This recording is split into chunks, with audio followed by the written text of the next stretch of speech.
आज आपके पिताजी के लिए ट्रिब्यूट दिया गया है इस पेंटिंग एग्जीबिशन को जो आपने ऑर्गेनाइज किया है जी। क्या कुछ फीलिंग्स है और कितना स्पेशल लगा? ये बहुत स्पेशल है मेरे लिए, इसलिए भी क्योंकि मेरे पिता की कला यात्रा 1990 में जहांगीर से ही शुरू हुई थी।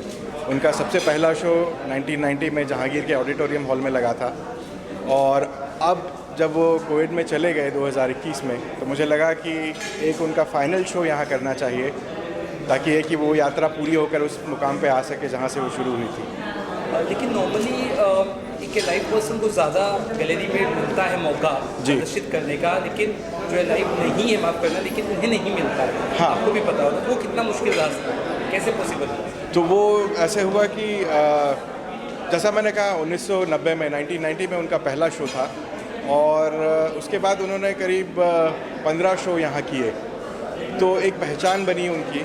और मैं वापस जब कोविड के बाद आया और मिलने यहाँ पर, और मैंने एक तरह से रिक्वेस्ट करी कि मैं चाहता हूँ कि मुझे अपने पिता को श्रद्धांजलि देने का मौका मिले, और श्रद्धांजलि देने का तरीका ये हो कि मैं उनके चित्रों की प्रदर्शनी फिर से लगाऊं, ताकि वो सब लोग देख सकें जो पहले नहीं देख पाए थे।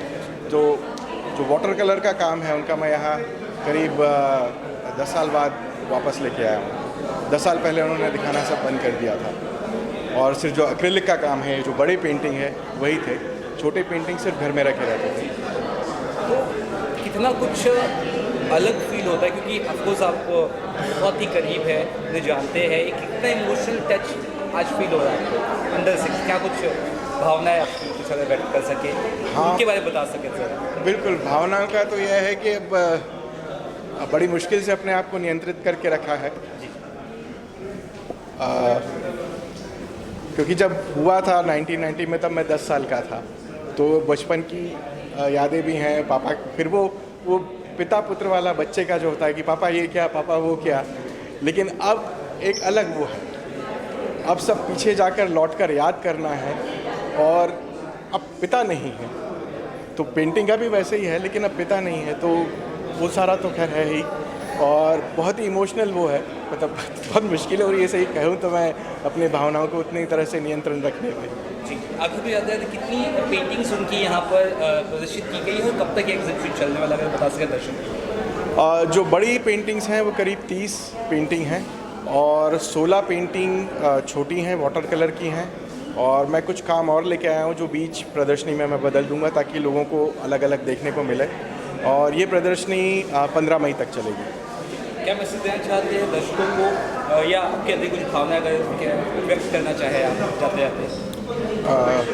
बिल्कुल, मैं ये कहना चाहूँगा कि एक हमारे जीवन में कहानीकार तब जिंदा रहता है जब उसकी कहानियाँ पढ़ी जाएं। संगीतकार तब जिंदा रहता है जब उसका संगीत सुना जाए, और चित्रकार तब जिंदा रहता है जब उसके चित्र देखे जाएं। तो मैं तो ये कहना चाहूँगा कि अगर लोग आकर देखें, तो एक तरह से वो मेरे पिता को जीवित रखेंगे, एक कलाकार को जीवित रखेंगे। पूरन बसु जी तो क्लोज फ्रेंड हैं, और उनसे भी मिलना हुआ था मेरा एक बार, तो बड़ा अच्छा लगा था। मेरे घर आए थे डिनर पे, कोविड के कुछ पहले आए थे। ठीक, बस एक ही बार मिलना हुआ था, लेकिन आई वॉज लकी, उनकी ब्लेसिंग्स मिल गए मुझे, तो बड़ा अच्छा लगा। और काफ़ी बातें हुई, वी डिस्कस्ड आर्ट के बारे में, लिटरेचर के बारे में, बहुत चीज़ों के बारे में काफ़ी बातें हुई। बहुत अच्छा लगा था। तो आज वापस से रिलीव किया आपने कुछ मोमेंट्स पेंटिंग से? वो तो है, क्योंकि पहले भी देखा है उनकी पेंटिंग्स, तो it is an emotional moment तो है। Thank you so much. आपका एक कला की एक कदरदान है, आप भी क्या कुछ कहना चाहिए? देखिए, प्रभु जोशी सर का जो कला प्रवास है, ये जहांगीर आर्ट गैलरी से शुरू हुआ था।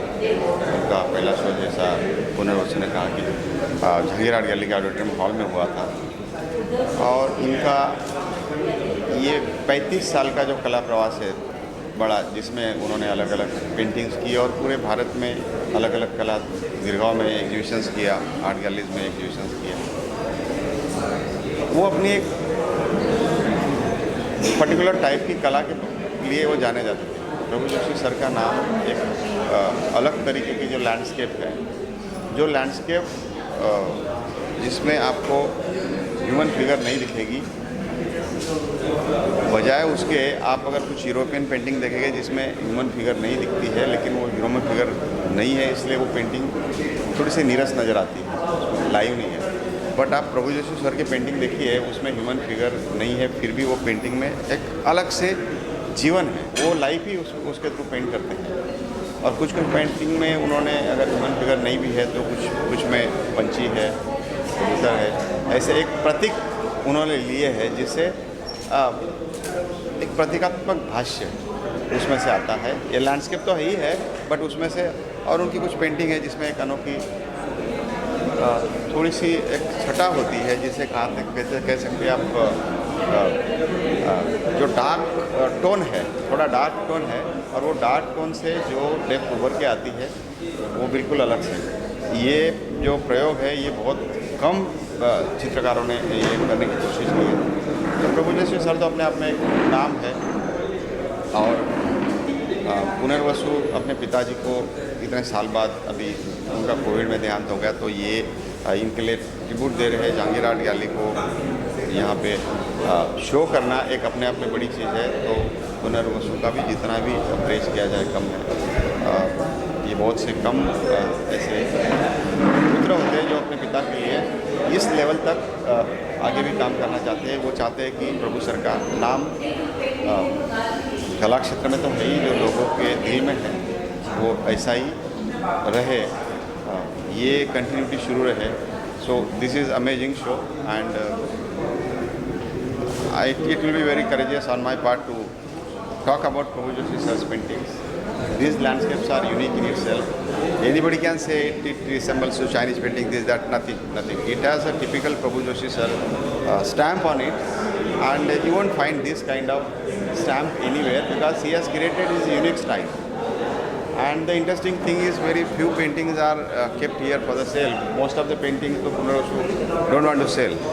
तो ये सिर्फ लोगों के लिए पहुंचाना है, उनको अपना जो प्यार है पिता के बारे में, ये उनको यहाँ लाया है जहांगीर आर्ट गैलरी में, ये प्रदर्शनी हो और ये पेंटिंग्स लोगों तक पहुँचे, वरना सेल तो है ही नहीं, काफ़ी पेंटिंग्स का सेल तो कर ही नहीं रहे हैं।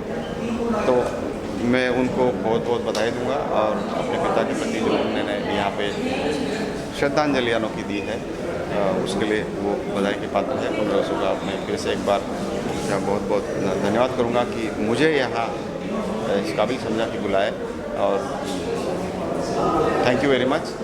और मैं यही कहूँगा आए और ये पेंटिंग देखिए, इस पेंटिंग में जो लैंडस्केप है वो अनोखे है, और मुंबई दिल्ली बेंगलोर ऐसे शहरों में ढेर सारे ऐसे कला रसिक हैं जो भले ही पेंटिंग खरीदते नहीं रहेंगे, बट वो कला की तारीफ करते हैं और वो आते हैं जहांगीर आर्ट गैलरी में। बल्कि आधी से ज़्यादा जो यहाँ दर्शक वर्ग आता है, आधा से ज़्यादा वो कला रसिक ही है, वो भले ही पेंटिंग न खरीदे, वैसे दर्शक आए और ये कला का आनंद उठाए प्रभु सर का। Thank you very much. कितना नॉस्टैल्जिक मोमेंट है और क्या कहेंगे?